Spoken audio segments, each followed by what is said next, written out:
श्री स्वामी समर्थ मित्रांनो, एक साधा स्वामी भक्त होता। तो स्वामीवर खूप प्रेम करायचा, रोज नामस्मरण करायचा। पण त्याच्या मनात एक गोष्ट सतत टोचत होत राहायची की तो सतत मांसाहार करायचा आणि त्यामुळे त्याला कदाचित वाटायचं की स्वामी त्याला स्वीकारणार नाहीत। गावात अनेक लोक वेगवेगळ्या गोष्टी सांगायचे। काही लोक म्हणायचे की सेवा करायची असेल तर सर्व नियम पाळावे, तर काही म्हणायचे श्रद्धा महत्वाची। पण त्या भक्ताच्या मनात सतत अपराधीपणा होता। तो जेव्हा स्वामींच्या फोटोसमोर बसायचा तेव्हा एकीकडे शांतता मिळायची, पण दुसरीकडे मनात प्रश्न उठायचा की मी योग्य आहे का? मी मांसाहार करून सुद्धा स्वामी सेवा करू शकतो का? एक दिवस तो मंदिरात गेला। लोक निघून गेल्यावर तो एकटाच मंदिरात शांतपणे बसला। आपोआपच डोळ्यात पाणी आले। म्हणाला, स्वामी महाराज, मी जर चुकत असेल तर मला मार्ग दाखवा। त्या क्षणी त्याला मंदिरात एक वेगळी शांतता जाणवली। काही आवाज नव्हता, पण मनात जणू उत्तर म्हटलं ते मनातून असतं। त्या दिवसापासून त्याच्या आयुष्यात हळूहळू बदल सुरू झाला। तो स्वतःला दोष देण्याऐवजी स्वतःकडे समजून पाहू लागला। तो सेवा करत राहिला, मंदिर साफ करणे, गरिबांना मदत करणे आणि स्वामींचे नाम घेणे। पण मनातील प्रश्न अजून पूर्ण संपला नव्हता, तो अपूर्णच होता। एका रात्री त्याला विचित्र स्वप्न पडलं। तो एका मोठ्या रस्त्यावर चालत होता। आजूबाजूला अनेक लोक होते, काही धार्मिक, काही साधे, काही चुका करणारे, पण सगळ्यांच्या पुढे स्वामी चालत होते। स्वामी सर्वांना सारखेच नजरेने पाहत होते। त्यांना धडधडत्या मनाने विचारलं, मी तुमच्याजवळ राहू शकतो का? स्वामी हसले आणि म्हणाले, अरे मूर्खा, जवळ येण्यासाठी मन लागते, शरीराची सवय नाही। अचानक त्याची झोप उडाली। सकाळी उठल्यावर त्याला आतून हलकं वाटलं। त्याला जाणवलं की कदाचित स्वामी शिक्षण देण्यासाठीच नाही तर समजून घेण्यासाठी असतात। त्या दिवसानंतर तो स्वतःवर जबरदस्ती करू लागला नाही, पण प्रत्येक कृती करताना तो जागृत राहू लागला, सतर्क राहू लागला।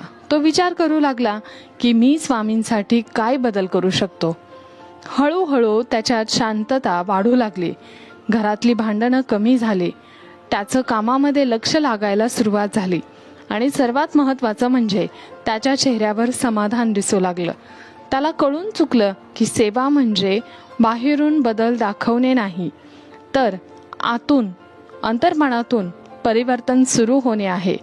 आणि त्याची खरी यात्रा आता सुरू झाली। स्वामींच्या त्या स्वप्नानंतर भक्ताचे मन जरी शांत झाले होते तरी आयुष्यातील परीक्षा थांबल्या नव्हत्या। काही दिवसांनी अचानक त्याच्या कामात त्याचे मोठे नुकसान झाले। घरामध्ये पैशाची अडचण निर्माण झाली आणि ज्या लोकांना तो आपले समजायचा तेही दूर जाऊ लागले। प्रत्येक दिवस अगदी ताणतणावाने भरलेला होता।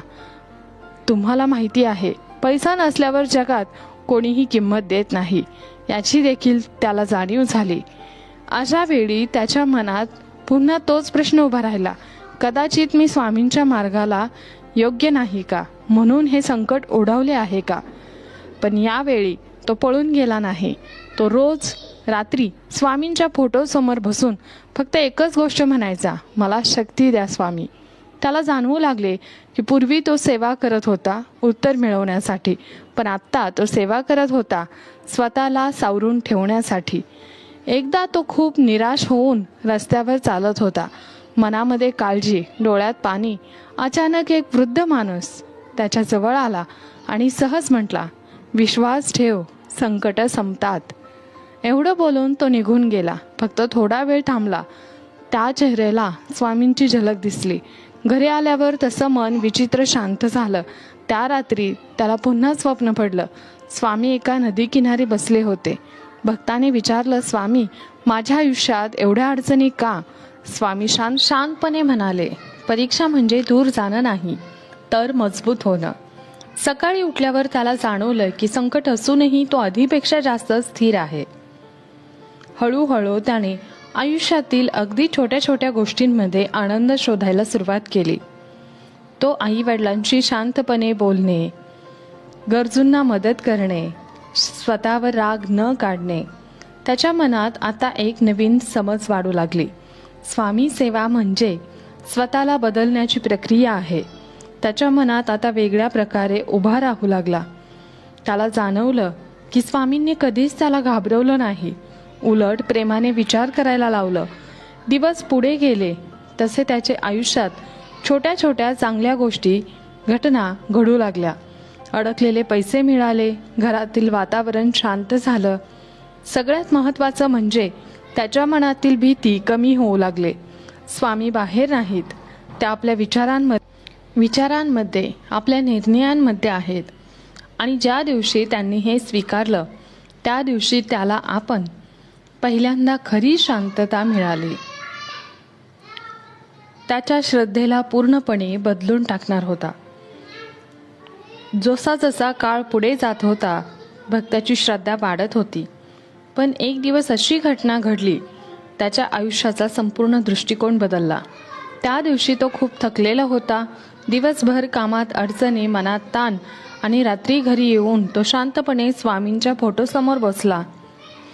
त्यांनी काही मागितलं नाही, फक्त शांतपणे डोळे मिटले. अचानक त्याला जाणवू लागले की खोलीत एखादी ऊर्जा आहे.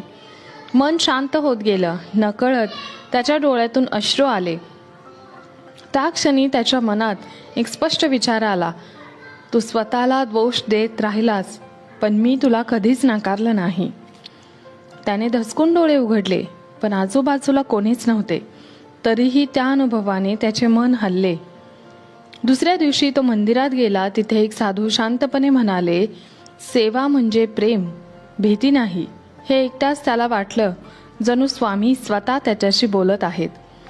त्याने त्या दिवसापासून स्वतःवर कठोर निर्णय लादणे पूर्णपणे बंद केले. मनाने प्रामाणिकपणे राहण्याचा मार्ग स्वीकारला. म्हणजे काही आठवड्यात त्याच्या सवयी आपोआप बदलायला लागल्या. ज्या गोष्टीबद्दल त्याला आधी द्विधा परिस्थिती निर्माण व्हायची त्या आता शांतपणे कमी होऊ लागल्या. त्याला जाणवले की मनामध्ये बदल जबरदस्तीने नाही, तर तो स्वतःच्या अंतर्मनातून होतो. एक दिवस तो आपल्या मित्रांसोबत बसला होता, तेव्हा त्याने सहज मांसाहार न करण्याचा निर्णय घेतला. त्या निर्णयामध्ये अपराधीपणा नव्हता, फक्त शांत समाधान होतं. त्याला कळलं की स्वामींनी त्याच्याकडून काही हिसकावून घेतलं नाही, पण हा बदल मात्र स्वामींनी घडवून आणलेला आहे. त्याने फक्त त्याला स्वतःला समजून घ्यायला शिकवलं. त्या रात्री स्वप्न पडलं की स्वामी हसत म्हणाले, जेव्हा मन बदलतं तेव्हा सवयी आपोआप स्वतः मागे राहतात. सकाळी उठल्यावर त्याला इतकी शांतता वाटली जणू आयुष्यभराचा भार उतरला होता. आता तो इतरांना सुद्धा सांगू लागला की स्वामी सेवा करण्यासाठी परिपूर्ण असणे गरजेचे नाही. अपूर्ण माणूसच स्वामी सेवेतून पूर्णत्वाकडे जातो. त्याने अनुभवलं की स्वामींची खरी कृपा म्हणजे माणसाला हळूहळू योग्य दिशेला नेणे.